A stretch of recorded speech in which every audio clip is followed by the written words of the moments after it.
Jumpin' In on Manx Radio. With Howard and Chris Kane. Hello. Good evening. And welcome.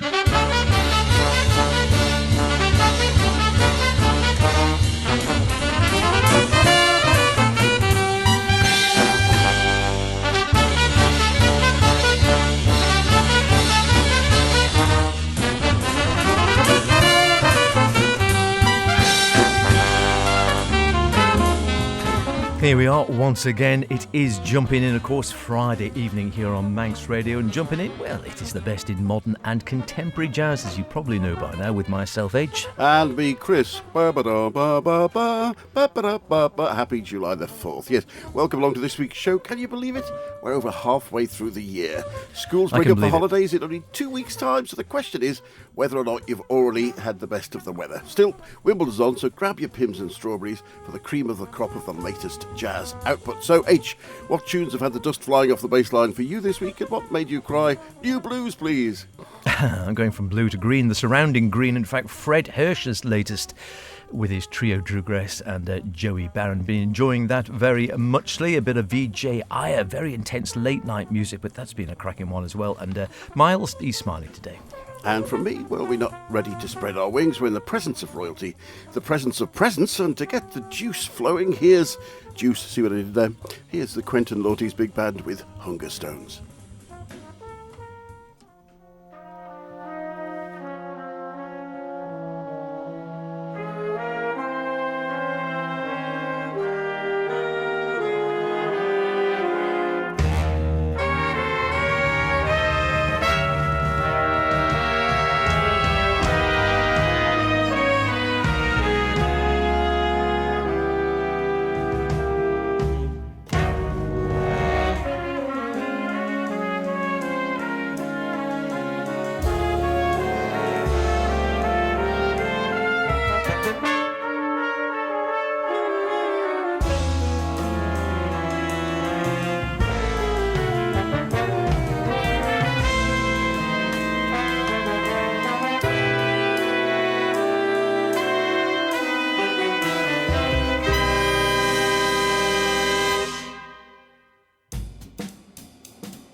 Very, very nice indeed. We're getting a lot of plays from me at the moment. Hunger Stones, the opener from a fantastic new EP called Humankind from French trumpeter, composer, arranger and teacher Quentin Lourdes, all by the age of 30, including a stint with France's prestigious ONJ. He formed a quintet, a quartet, an octet. His first larger unit, simply called the Super Extra Large Funky Fun Zone. Yeah, trips off the tongue nicely. With which he toured and recorded 3 albums before forming this current big band in 2024, culminating in the release of Humankind last September. And as I say, great release. Quentin says modestly, I invite you to dive in with us into a mysterious universe where musical influences fluctuate between Vince Mendoza and Lily Boulanger. Quite a programme, you might say, and rightly too.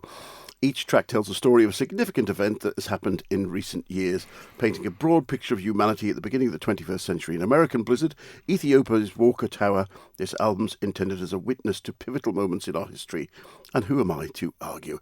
I have regularly listened to it and say we'll be looking forward to see where he goes next. And I might drag another track out later on in a different show. Good stuff that. Fred Hirsch, I've enjoyed him off and on over the years. He really suffered badly a while back. I think had to relearn to play. He was very ill for a while and then came back and virtually had to learn to replay the piano. But he's back on great form now with his third recording for the ECM label, which has been described as an essential entry into the piano trio canon.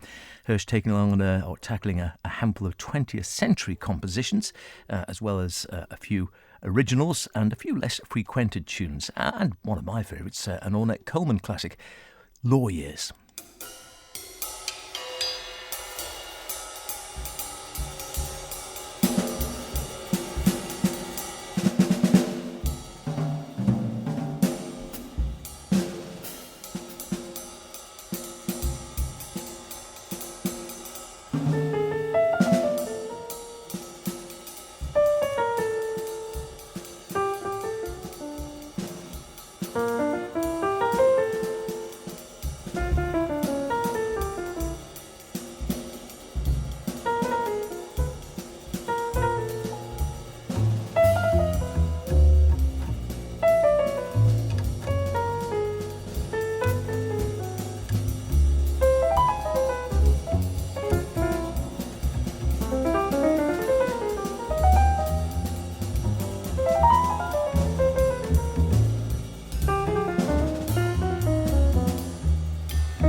lovely. Always enjoy that, and always enjoy the music of Fred Hirsch. Lovely light touch on the piano and great sort of interplay between the three in the trio. Drew Gress, that's on bass, and Joey Barron, long-standing companions of Fred. They both played with him off and on since the early and the late 80s, respectively. One for one for the other in various combinations. Fred was joined by one of the other on over 12 recordings, 12, 13 or more, I think.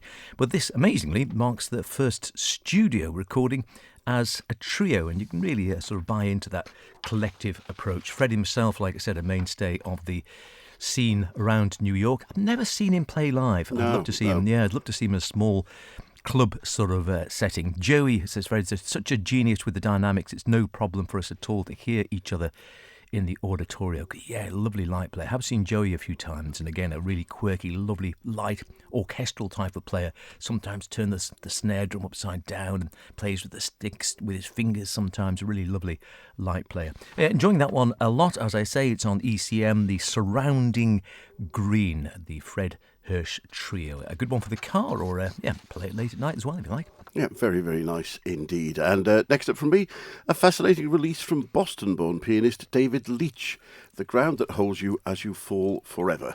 Released at the start of May. From it, here's the reflective Chrysalis.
taken from his recent release, The Ground That Holds You As You Fall Forever. That was pianist, poet and composer David Leach and his quartet.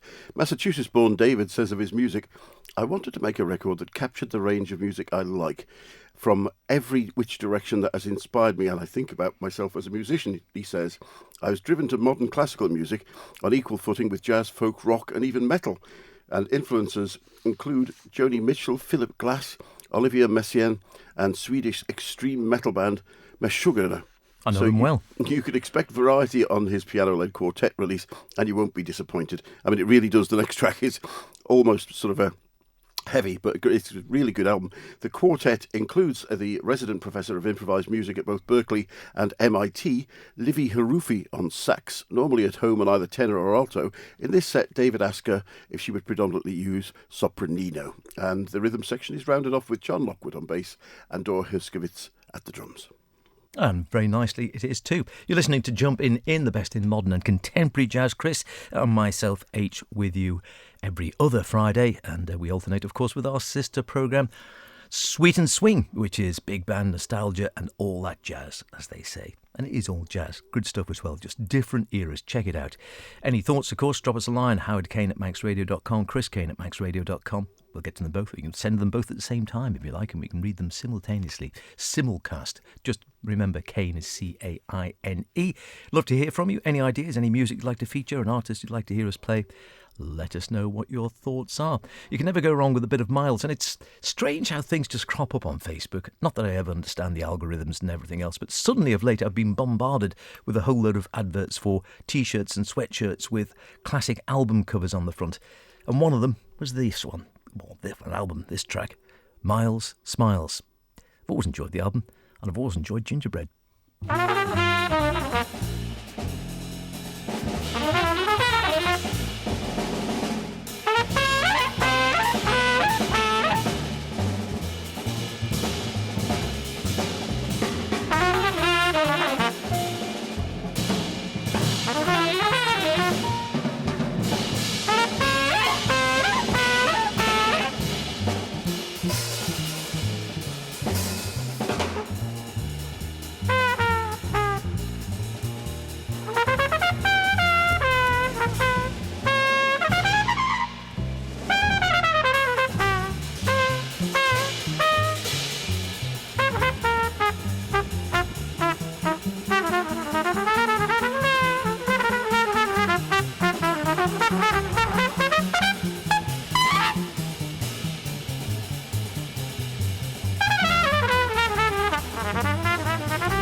Play that.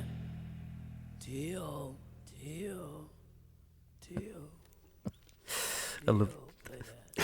Play that. Hey, Tio. I love the way they left that in. He's not asking for a cup of tea, by the way. Hey, play that, Tio. Tio Macero. Exactly, Macero, the producer, saying, Miles saying that he actually liked that cut and he wanted to hear it back, and it's almost become part of the track now. Wonderful stuff. Miles Smiles, the album, and with the second great Miles Davis quintet. Miles on trumpet, Wayne Shorter, of course, tenor, Herbie Hancock on piano, Ron Carter on the bass, and again that lovely driving bass, still going at whatever age he is, as is Herbie, of course. Sadly, Miles and Wayne and Tony long since gone. Tony Williams, who was the youngest by a country mile and left us far too young, driving things along with that amazing cymbal work he had on the drums. And the album, like I said, Miles Smiles, and the track Gingerbread Boy. Remember the first time I ever heard that? It was actually Don Weller on a TV programme. I thought, this is a cracking track, and someone said, oh, you ought to check it out on Miles Smiles on that album. That's the first time I think it was recorded, and yeah, wonderful stuff. And I think I might have a hoodie coming with a picture on the front. You never know. There were so many I eventually gave way to temptation. And with regards to that period of Miles, for me, you could grab a handful of them and not be disappointed with a single one. Now, here's another rising star on the London scene, another pianist as well.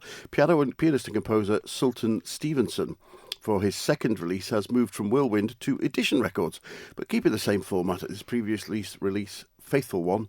But here's the title track of his new release, Elroy.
Sultan Stevenson there, and El Roy. I should say that in case you thought it was Elroy. El Roy is a biblical Hebrew meaning the God who sees me. As a teenager, Sultan was immersed in jazz at the Julian Joseph Jazz Academy and Tomorrow's Warriors, subsequently graduating from the Guildhall School of Music in 2023 and releasing his debut album in the same year, as well as touring the UK, Europe and the USA. The lineup is essentially as before, the core trio of bassist Jacob Grin and drummer Joel Waters, and on 3 tracks they're expanded to a quintet with trumpeter Josh Short and tenor saxophonist Soweto Kinch, who replaces Dennis Baptiste, who was on the first release. Being even more refined than his debut, Elroy, I think, shows the artist growing with maturity and creativity. As a winner of the UK Parliamentary Jazz Award for Best Newcomer in 2023 and nominated for the Jazz FM Award in 2025 for the category of Breakthrough Act of the Year, Sultan Stevenson undoubtedly one to watch, not one we've seen yet.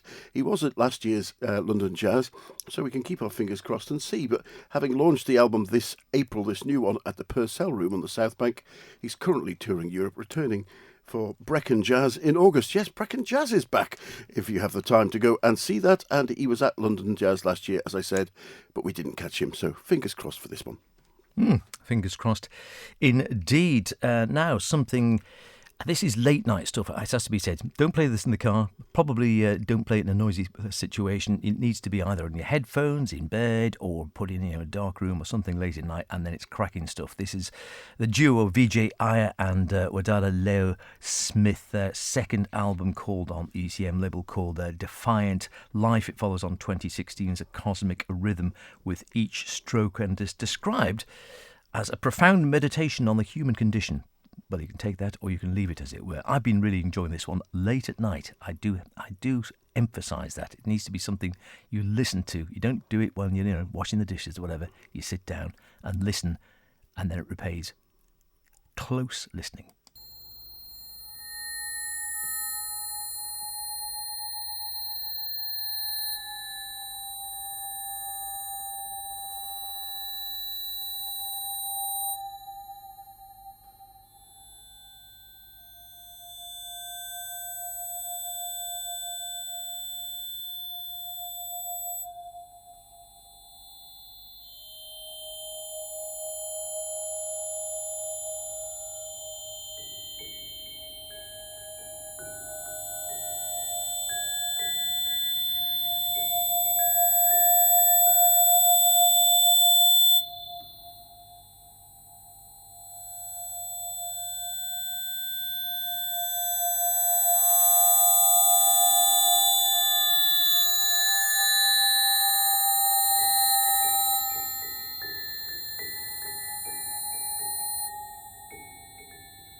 Yes, I'm enjoying that one, and that's the latest from Joshua Redman on Blue Note called Words Fall Short, and a classic sort of all blue tinted Blue Note cover, which is very eye-catching indeed, worth checking all that out. Melissa Eldana, you caught there playing tenor as well as Joshua himself with the quartet. Great line-up of that, and came out on the 20th of June.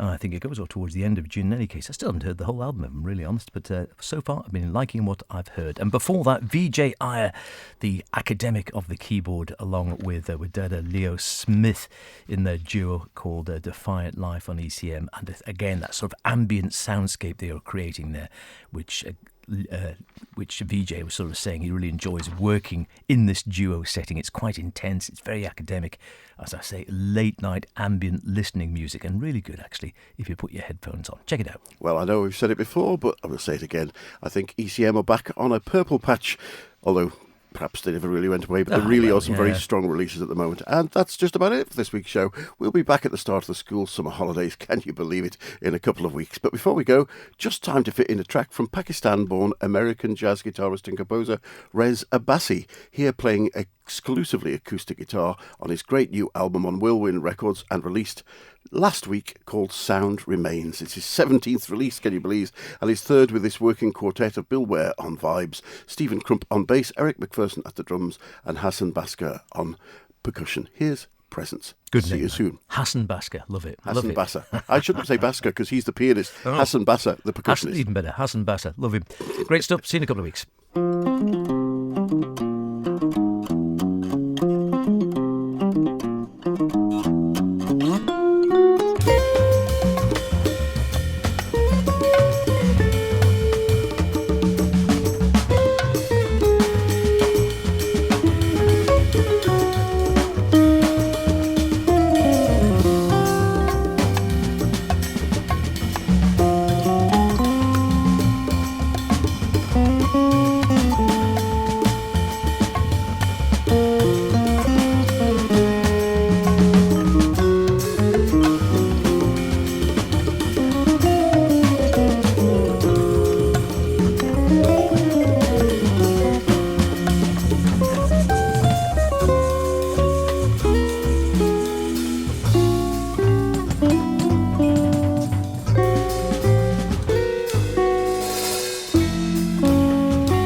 you.